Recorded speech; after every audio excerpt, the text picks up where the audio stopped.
Dear friends, today we learn some important things before we start to learn grammar.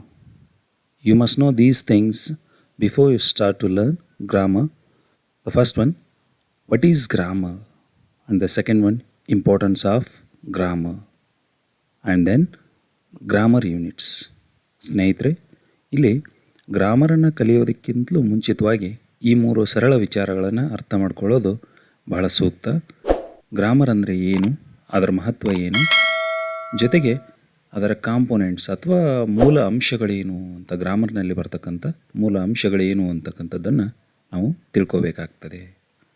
Then what is grammar? Grammar is a science of structure and usage of a language. ನೋಡಿ, ಯಾವುದೇ ಒಂದು ಭಾಷೆಗೆ ನಾವು ನೋಡೋದಾದಲ್ಲಿ grammar ಅಂತಕ್ಕಂಥದ್ದು ಆ ಭಾಷೆಯ ರಚನೆ ಮತ್ತು ಬಳಕೆಯನ್ನು ಕುರಿತು ವಿವರಿಸ್ತಕ್ಕಂಥ ಒಂದು ಅಂಶ ಅಂತ ಹೇಳಿ ನಾವು ತಿಳ್ಕೋಬಹುದು. Grammar is a set of rules which help us to understand language and its usage. ಈ ಗ್ರಾಮರ್ ಅಂತಕ್ಕಂಥದ್ದು ನಿಯಮಗಳ ಒಂದು ಗುಂಪು. ಇಲ್ಲಿ ನಾವು ಆ ಒಂದು ನಿಯಮಗಳ ಆಧಾರದ ಮೇಲೆ ಒಂದು ಭಾಷೆಯನ್ನು ಅರ್ಥ ಮಾಡ್ಕೊಳ್ಳೋದು ಮತ್ತು ಅದರ ಬಳಕೆ ಯಾವ ರೀತಿ ಅಂತಕ್ಕಂಥದ್ದನ್ನು ತಿಳ್ಕೊಳ್ಳೋದು. ಇದು ಅಂದರೆ ಈ ಒಂದು ಭಾಷೆಯ ಬಳಕೆಯನ್ನು ತಿಳಿಸ್ತಕ್ಕಂಥ ನಿಯಮಾವಳಿಗಳನ್ನು ನಾವು ಗ್ರಾಮರ್ ಅಂತ ಹೇಳಿ ಕರೀಬಹುದು.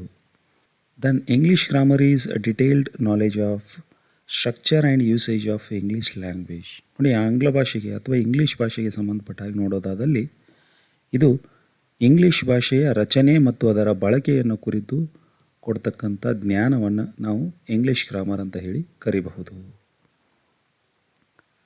Some important grammar units are the first one, words, phrases, clauses, sentences. These 4 are the most important grammar units in English. ಸ್ನೇಹಿತರೆ, ಇಲ್ಲಿ ಬಹಳ ಮುಖ್ಯವಾಗಿ ಈ ಗ್ರಾಮರಿನ ಮೂಲ ಅಂಶಗಳನ್ನು ನಾವು ನೋಡೋದಾದಲ್ಲಿ ಶಬ್ದಗಳು, ನುಡಿಗಟ್ಟುಗಳು, ಉಪವ್ಯಾಕ್ಯಗಳು ಮತ್ತು ವ್ಯಾಕ್ಯಗಳು ಅಂತಕ್ಕಂಥ ಈ 4 ಅಂಶಗಳು ಬಹಳಷ್ಟು ಪ್ರಮುಖವಾಗಿ ಈ ಗ್ರಾಮರ್ನಲ್ಲಿ ಬರ್ತವೆ.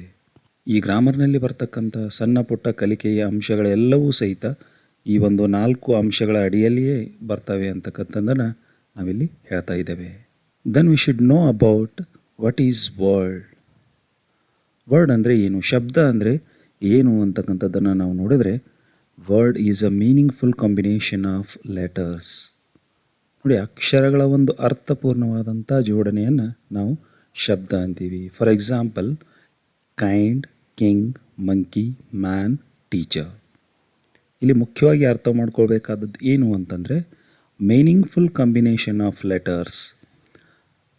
ಆ ಒಂದು ಅಕ್ಷರಗಳ ಅರ್ಥಪೂರ್ಣವಾದಂಥ ಜೋಡಣೆಯನ್ನು ಮಾತ್ರ ನಾವಿಲ್ಲಿ ಶಬ್ದ ಅನ್ನೋದಕ್ಕೆ ಸಾಧ್ಯತೆ ಇದೆ. ಒಂದು ವೇಳೆ ಆ ಅಕ್ಷರಗಳು ಜೋಡಣೆಯಾಗಿ ಯಾವುದೇ ಒಂದು ಅರ್ಥ ಇಲ್ಲ ಅಂದಾಗ ಅದನ್ನು ನಾವು ಶಬ್ದ ಅಂತ ಕರೆಯೋದಕ್ಕೆ ಬರೋದಿಲ್ಲ. ಉದಾಹರಣೆಗೆ, ಇಲ್ಲಿ ಕೆಳಗಡೆ ಇರತಕ್ಕಂಥ ಅಕ್ಷರಗಳ ಜೋಡಣೆಯ ಗುಂಪನ್ನು ನೀವು ನೋಡಬಹುದು. ಇವುಗಳನ್ನು ನಾವು ಶಬ್ದ ಅಂತ ಕರೆಯೋದಕ್ಕೆ ಬರೋದಿಲ್ಲ. Then phrases. What is a phrase? ನೋಡಿ, ಪ್ರೈಸ್ ಅಂದರೆ ಏನು ಅಂತ ನಾವು ನೋಡೋದಾದಲ್ಲಿ ನಾವು ಕನ್ನಡದಲ್ಲಿ ಸಹಜವಾಗಿ ಇದನ್ನು ನುಡಿಗಟ್ಟು ಅಂತ ಹೇಳಿ ಬಳಸ್ತಾ ಇರ್ತೀವಿ, ಇಡಿಯಮ್ ಆ್ಯಂಡ್ ಪ್ರೈಸಸ್ ಅಂತ ಹೇಳಿ. ಇಲ್ಲಿ ಪ್ರೈಸ್ ಅಂತಕ್ಕಂಥದ್ದು ಏನು ಅಂತ ನಾವು ನೋಡಿದ್ರೆ, a phrase is a group of words which does not make a complete sense. ಇದೊಂದು ಶಬ್ದಗಳ ಗುಂಪು, ಆದರೆ ಪೂರ್ಣವಾದಂಥ ಅರ್ಥವನ್ನು ಕೊಡೋದಿಲ್ಲ. ಈ ಪೂರ್ಣವಾದಂಥ ಅರ್ಥವನ್ನು ಕೊಡದೇ ಇರತಕ್ಕಂಥ ಒಂದು ಶಬ್ದಗಳ ಗುಂಪಿಗೆ ನಾವು ಇಲ್ಲಿ ಪ್ರೈಸ್ ಅಂತ ಹೇಳಿ ಕರಿತೀವಿ. A phrase constitutes a single element in a sentence and it expresses an idea. ನೋಡಿ, ಒಂದು ವಾಕ್ಯದಲ್ಲಿ ನಾವು ಇದನ್ನು ಬಳಸಿದಾಗ ತನ್ನದೇ ಆದಂಥ ಒಂದು ವಿಶೇಷ ಅರ್ಥವನ್ನು ಹೊಂದಿರ್ತದೆ, ತನ್ನದೇ ಆದಂಥ ಬಳಕೆಯ ಮಹತ್ವವನ್ನು ಸಹಿತ ಇದು ಹೊಂದಿರ್ತದೆ. ಕೆಲವು ಶಬ್ದಗಳನ್ನು ನಾವು ಸಪ್ರೇಟಾಗಿ ಬಳಸಿದಾಗ ಬೇರೆ ಅರ್ಥಗಳಲ್ಲಿ ಅವುಗಳು ಬಳಕೆ ಆಗ್ತವೆ ಪ್ರೈಸ್ ರೂಪದಲ್ಲಿ. ಈಗ ಕೆಲವೊಂದಿಷ್ಟು ಪ್ರಿಪೊಸಿಷನಲ್ ಪ್ರೈಸ್ ಬರ್ತವೆ, ಅಡ್ಜೆಕ್ಟಿವಲ್ ಪ್ರೈಸ್ ಬರ್ತವೆ, ಅಡ್ವರ್ಬಿಯಲ್ ಪ್ರೈಸ್ ಬರ್ತವೆ. ಆ ಪ್ರೈಸ್ಗಳನ್ನು ನಾವು ಬಳಸಿದಾಗ ಅದರ ಅರ್ಥಗಳೇ ವಿಭಿನ್ನವಾಗಿರ್ತವೆ. ಅಲ್ಲಿ ಇರ್ತಕ್ಕಂಥ ಶಬ್ದಗಳನ್ನು ಬೇರೆ ಬೇರೆಯಾಗಿ ಬಳಸಿದರೆ ಅವು ಕೊಡೋ ಅರ್ಥಗಳೇ ಬೇರೆ ಬೇರೆಯಾಗಿರ್ತವೆ.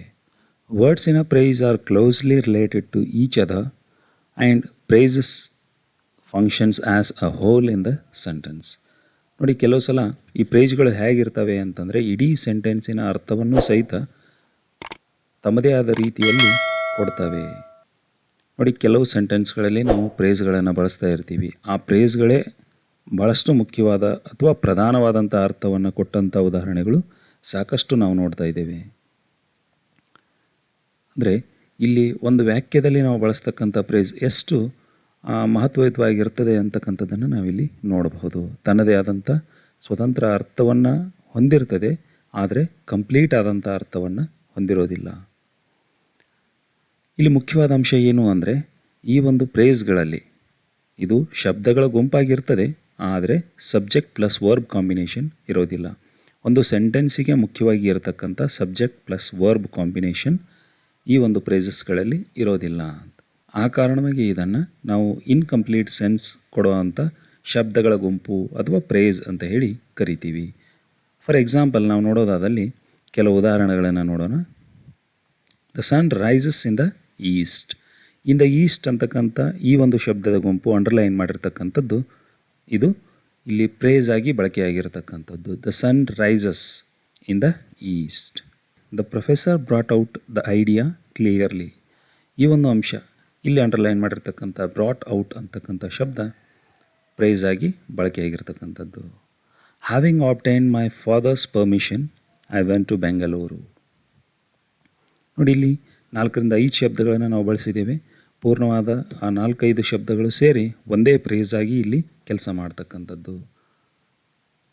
ಈ ಒಂದು ಸೆಂಟೆನ್ಸ್ನಲ್ಲಿ ಅಥವಾ ಈ 3 ಸೆಂಟೆನ್ಸ್ಗಳಲ್ಲಿ ನಾವು ನೋಡೋದಾದಲ್ಲಿ ಆ ಪ್ರೇಸ್ಗಳು ಎಷ್ಟು ಒಂದು ಮಹತ್ವದ ಪಾತ್ರವನ್ನು ನಿರ್ವಹಿಸ್ತಾ ಇದ್ದಾವೆ ಅಂಥದ್ದನ್ನು ನಾವು ಕಾಣಬಹುದು. ನೋಡಿ, ಪ್ರೈಸಸ್ಗಳಲ್ಲಿ ಹಲವಾರು ಪ್ರಕಾರಗಳು ಸಹಿತ ಬರ್ತವೆ. ಅವುಗಳನ್ನು ವಿವರವಾಗಿ ನಂತರದ ಕ್ಲಾಸ್ನಲ್ಲಿ ನಾವು ನೋಡೋಣ.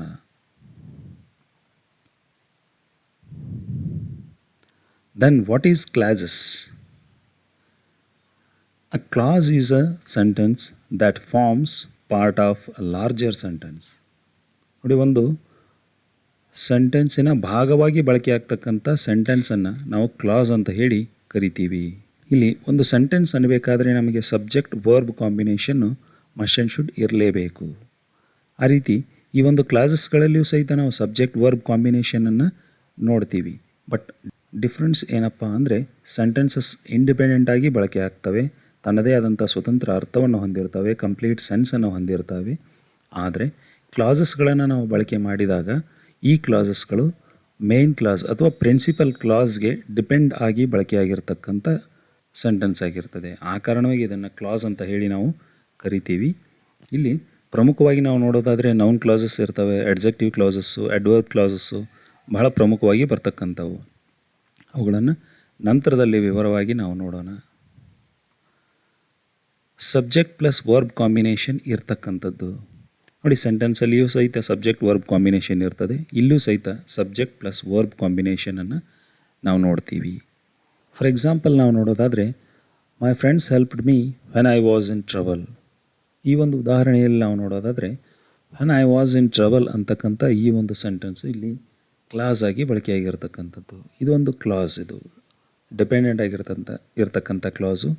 ಈ ಕಡೆ ಇರತಕ್ಕಂಥ ಈ ಒಂದು ಅಂಶ ಅಂದರೆ ಮೈ ಫ್ರೆಂಡ್ಸ್ ಹೆಲ್ಪ್ಡ್ ಮೀ ಅಂತಕ್ಕಂಥದ್ದು principal class.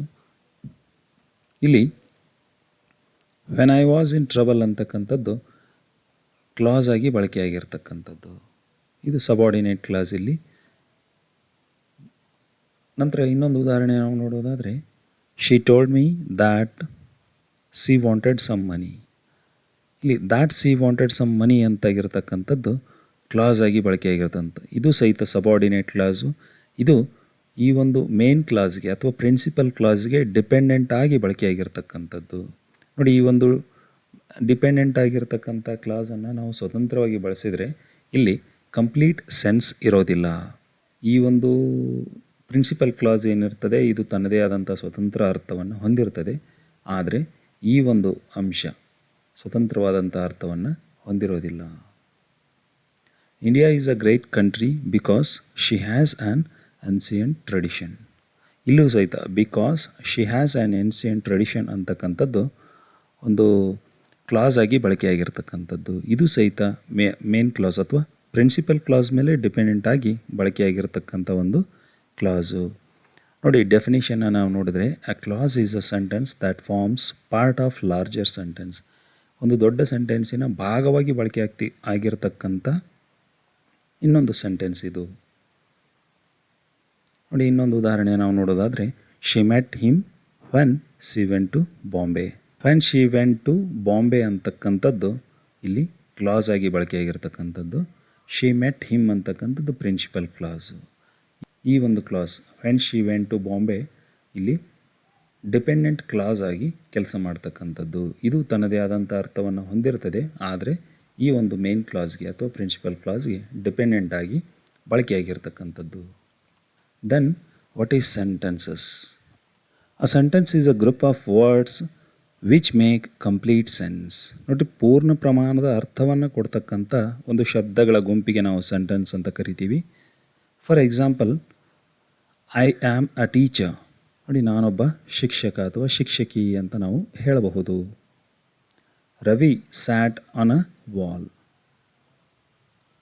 Get out. Oh what a pity. See here, these four are the examples for sentences. These four gives complete sense or meaning when we read them. I'm a teacher. Ravi sat on a wall. Get out. Oh, what a pity. ನೋಡಿ, ಈ ಅಂಶಗಳು ಪೂರ್ಣ ಪ್ರಮಾಣದ ಅರ್ಥವನ್ನು ಕೊಡ್ತವೆ, ಶಬ್ದಗಳ ಗುಂಪಾಗಿಯೂ ಇದ್ದಾವೆ. ಈ ರೀತಿ ಸ್ವತಂತ್ರವಾಗಿ ಮತ್ತು ಪೂರ್ಣವಾದಂಥ ಅರ್ಥವನ್ನು ಕೊಟ್ಟಾಗ ನಾವು ಅವುಗಳನ್ನು ಸೆಂಟೆನ್ಸಸ್ ಅಂತ ಕರಿಬಹುದು. ಒಂದು ವೇಳೆ ಇಲ್ಲಿ ನಾವು ಶಬ್ದಗಳ ಗುಂಪನ್ನೇನೋ ಮಾಡ್ತೀವಿ, ಆದರೆ ಎಲ್ಲ ಶಬ್ದಗಳ ಗುಂಪನ್ನು ನಾವು ಸೆಂಟೆನ್ಸಸ್ ಅನ್ನೋದಕ್ಕೆ ಬರೋದಿಲ್ಲ. Mere a group of words is not a sentence. For example, wrong, wise, night, man, mind. ಇದು ಒಂದು ಶಬ್ದಗಳ ಗುಂಪು, ಆದರೆ ಸೆಂಟೆನ್ಸ್ ಅಲ್ಲ. Because this group has no its own complete sense. ಇದು ತನ್ನದೇ ಆದಂಥ ಸ್ವತಂತ್ರವಾದ ಅರ್ಥವನ್ನು, ಪೂರ್ಣ ಪ್ರಮಾಣದ ಅರ್ಥವನ್ನು ಹೊಂದಿಲ್ಲ. ಈ ರೀತಿ ಯಾವ ಶಬ್ದಗಳ ಗುಂಪು ಪೂರ್ಣ ಪ್ರಮಾಣದ ಅರ್ಥವನ್ನು ಹೊಂದಿರೋದಿಲ್ಲ, ಅವುಗಳನ್ನು ನಾವು ಸೆಂಟೆನ್ಸ್ ಅಂತ ಕರೆಯೋದಕ್ಕೆ ಬರೋದಿಲ್ಲ. ಅವು ಸೆಂಟೆನ್ಸ್ಗಳು ಅಲ್ಲ ಅಂತಕ್ಕಂಥದ್ದನ್ನು ನಾವಿಲ್ಲಿ ಹೇಳಬಹುದು. ಸ್ನೇಹಿತರೆ, ಈಗ ಗ್ರಾಮರ್ ಯೂನಿಟ್ಸ್ಗಳನ್ನು ನಾವಿವತ್ತು ನೋಡಿದ್ದೇವೆ. ಈ words, phrases, clauses and then sentences, ಈ 4 ಅಂಶಗಳು ಬಹಳ ಮುಖ್ಯವಾಗಿರ್ತವೆ. ಇವುಗಳನ್ನು ಸರಳವಾಗಿ ನಾವು ತಿಳ್ಕೊಂಡಿದ್ದೇವೆ. ಇನ್ ಡೀಟೇಲ್ ಆಗಿ ಅಥವಾ ವಿವರವಾಗಿ ನಾವು ನಂತರದ ಕ್ಲಾಸ್ಗಳಲ್ಲಿ ಒಂದೊಂದೇ ಸಪ್ರೇಟಾಗಿ ನಾವು ಅದನ್ನು ನೋಡಬಹುದು. ನಮ್ಮ ನೆಕ್ಸ್ಟ್ ಕ್ಲಾಸ್ನಲ್ಲಿ ನಾವು ಒಂದು ವ್ಯಾಖ್ಯೆ ಅನ್ನಬೇಕು ಅಂತಂದರೆ ಅಲ್ಲಿ ಬರ್ತಕ್ಕಂಥ ಮುಖ್ಯವಾದ ಅಂಶಗಳು, ಸಬ್ಜೆಕ್ಟ್ ಮತ್ತು ಪ್ರೆಡಿಕೇಟ್ ಅನ್ನೋ ಟಾಪಿಕ್ ಮೇಲೆ ಮುಂದಿನ ಕ್ಲಾಸನ್ನು ಪ್ರಾರಂಭ ಮಾಡೋಣ. ಧನ್ಯವಾದಗಳು.